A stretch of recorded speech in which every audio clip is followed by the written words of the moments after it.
मध्यम मार्ग YouTube channel में मैं डॉक्टर पुष्पा कामले आप सबका स्वागत करती हूँ।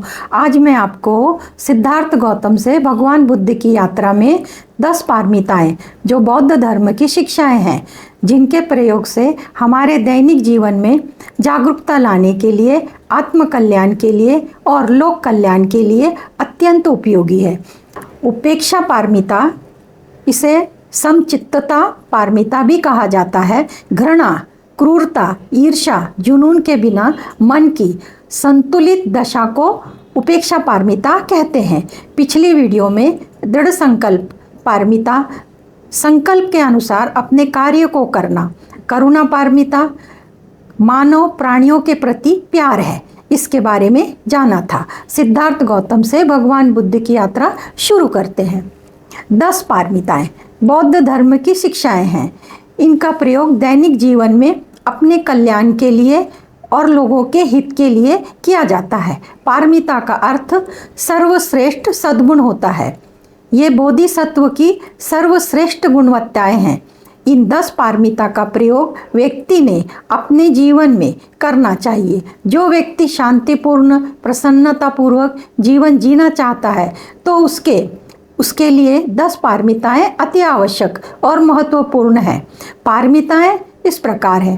दान पारमिता, दान पारमिता का अर्थ सत्य, निष्ठा, निस्वार्थ दान देना, उदारतापूर्ण व्यवहार करते हुए दान देना, अन्य लोगों के साथ धन, वैभव और अन्य विशेष अधिकारों के बारे में विचारों का आदान प्रदान करना, धन वैभव संबंधी बातचीत करना।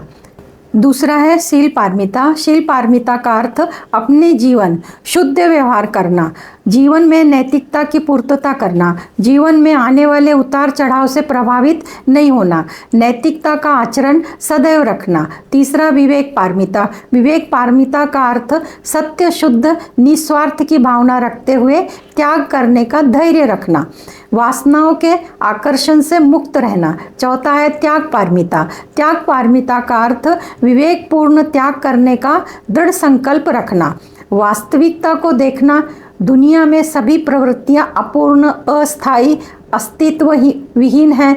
पांचवा ऊर्जा पारमिता। ऊर्जा पारमिता का अर्थ कार्य की पूर्तता करने के लिए दृढ़ता का विचार होना चाहिए, परिश्रम करना चाहिए। परिश्रम करने से ऊर्जा निर्माण होती है। छठवां है सत्य पारमिता। सत्य पारमिता का अर्थ है सहनशीलता, धैर्य धारण करना, जीवन में जो भी कठिन है उसका डटकर सामना करना, धैर्य रखना।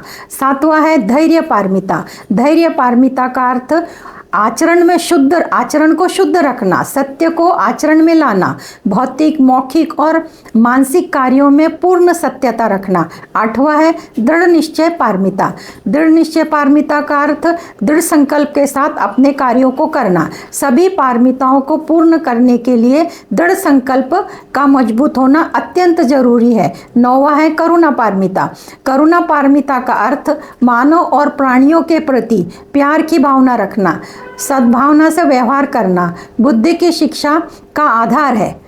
10वां है उपेक्षा पारमिता। उपेक्षा पारमिता का अर्थ लोगों ने आपस में किसी प्रकार का लाभ हानि, घृणा का भाव न रखते हुए व्यवहार करना, सबको समान दृष्टि से देखना। अपेक्षा पारमिता का अर्थ है व्यक्ति के आसपास का वातावरण कैसा भी हो, स्वयं के लिए और समाज के विकास के लिए हमेशा अच्छे कर्म करते रहना। वातावरण अच्छा है या बुरा, इससे प्रभावित नहीं होना चाहिए।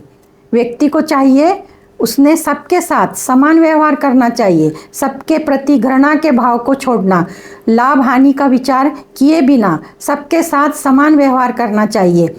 उपेक्षा मन की वह संतुलित दशा है जिस पर क्रोध का, घृणा का, ईर्ष्या का कोई प्रभाव नहीं पड़ता। जब किसी व्यक्ति की प्रशंसा होती है तो उसे अत्यधिक आनंदित नहीं होना चाहिए। यदि कोई उसे डरा धमका रहा है तो भी उसे डर के कारण कांपना नहीं चाहिए।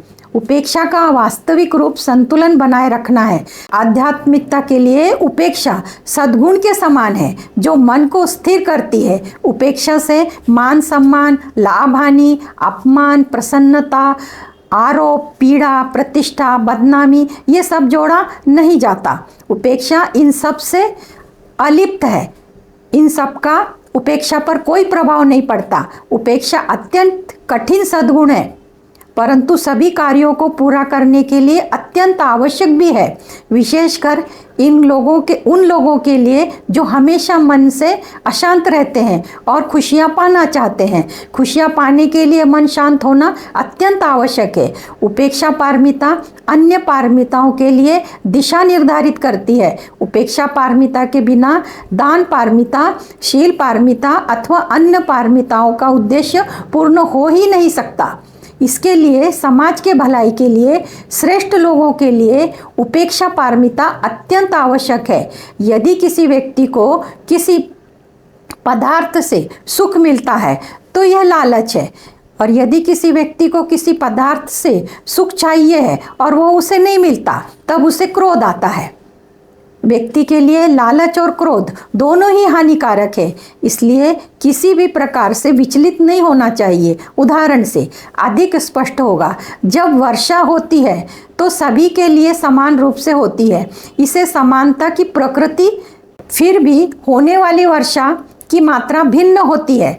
बर्तन अपने क्षमता के अनुसार जल ग्रहण करता है, बल्कि वर्षा की मात्रा समान है। वर्षा के स्तर पर कोई भेदभाव नहीं है, परंतु बर्तन में ग्रहण किए गए जल की मात्रा में असमानता है। यह उस बर्तन के ग्रहण करने की क्षमता पर आधारित है। वर्षा की तरह ही उपेक्षा पारमिता अपने कल्याणकारी कार्य से अपने प्रियजनों और अप्रियजनों का विचार नहीं करती। वो भेदभाव नहीं करती, सबके साथ समान व्यवहार करती है।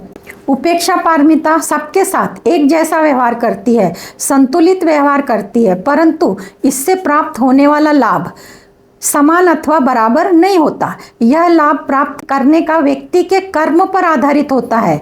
जिन लोगों ने अच्छे कर्म किए होते हैं उनको अधिक लाभ मिलता है, जिनके अच्छे कर्म कम होते हैं उनको कम लाभ मिलता है। उपेक्षा पारमिता मैत्री के अनुसार व्यक्ति सभी जीवधारियों को, चाहे वह मित्र हो या शत्रु, प्रेम के योग्य मानता है। करुणा के अनुसार सबको करुणा पूर्वक आनंद के साथ देखता है।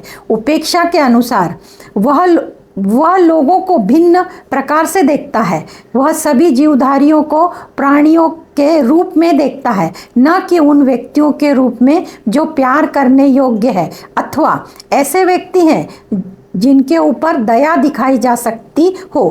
वह उन्हें ऐसे व्यक्ति के रूप में भी नहीं देखता जिनकी समृद्धि का लाभ उठाया जा सकता हो अथवा उनसे आनंदित हुआ जा सकता हो। वह किसी ग्रुप या गट में शामिल नहीं होता, प्रशंसा करने पर अधिक प्रसन्न भी नहीं होता, संतुलन बनाए रखता है। वह किसी के साथ पक्षपात नहीं करता, शरीर के अंगों का इस्तेमाल करता है, जैसे कानों के माध्यम से मधुर संगीत की ध्वनि सुन सकता है, नासिका के माध्यम से अच्छी सुगंध का आनंद ले सकता है, आँखों से संसार के सौंदर्य को देख सकता है, जीभ से स्वादिष्ट भोजन का आनंद और स्वाद ले सकता है, त्वचा के माध्यम से इंद्रियात्मक सुखों का आनंद ले सकता है। परंतु प्राणी इन सभी सुखों को अनदेखा नहीं कर सकता, परंतु इनके ग्रहण करने में अति लोभ, लालच का प्रभाव नहीं होना चाहिए। इंद्रियजन्य सुखों से दूर रहना चाहिए।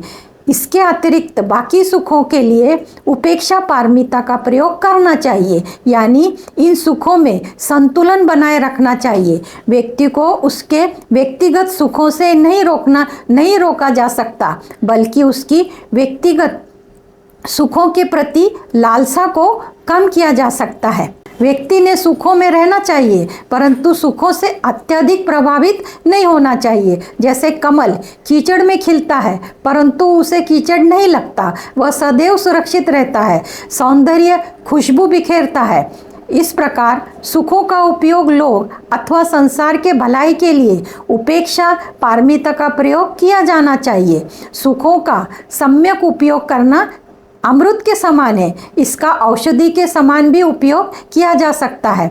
बुद्ध की शिक्षाओं का अभ्यास करने वाला हर परिस्थिति में डटकर खड़ा रहता है। जीवन में आने वाले उतार चढ़ाव में संतुलन बनाए रखता है। सत्ता, प्रतिष्ठा, प्रसिद्धि, सुरक्षा, प्रसन्नता जीवन के लिए आवश्यक है। इनके होते हुए भी कष्ट होते हैं। तो व्यक्ति के आनंद और सुख के मार्ग में जो चीज़ें बाधक बनती हैं उनको छोड़ देना चाहिए, उनका त्याग करना चाहिए। त्याग करने के लिए कुछ समय लगता है। धीरे धीरे त्याग करने की आदत लग जाती है, यह मानसिकता बन जाती है तो आनंद, खुशी, सुख, प्रसन्नता आने लगती है। इनको खोजने के लिए कहीं जाना नहीं पड़ता। त्याग की आदत से एक विशिष्ट दृष्टिकोण उत्पन्न होता है जो लोगों की गलतियों को माफ़ करने की ताकत देता है, समाशील बनाता है। लोगों को भय से, पीड़ा से, क्रोध को त्याग करना यह सिखाना चाहिए। त्याग की भावना ही व्यक्ति को परिवर्तन की ओर लेकर जाती है। त्याग की भावना व्यक्ति को परिस्थिति के अनुसार बनाती है। यह मुट्ठी में जल को पकड़ने के समान है, हम उसे पकड़ नहीं सकते। मन को शुद्ध बनाने के लिए विपश्यना ध्यान के माध्यम से सभी 10 पारमिताओं का प्रयोग किया जा सकता है। इस प्रकार पारमिताओं के बारे में विस्तार से बताया सिद्धार्थ गौतम से भगवान बुद्ध की यात्रा में। आज इतना ही। आप सबका मंगल हो। आप सब ने मुझे देखा सुना, इसके लिए आपको धन्यवाद। आप सब में स्थित दिव्य आत्मा को मेरा शत शत नमन। धन्यवाद।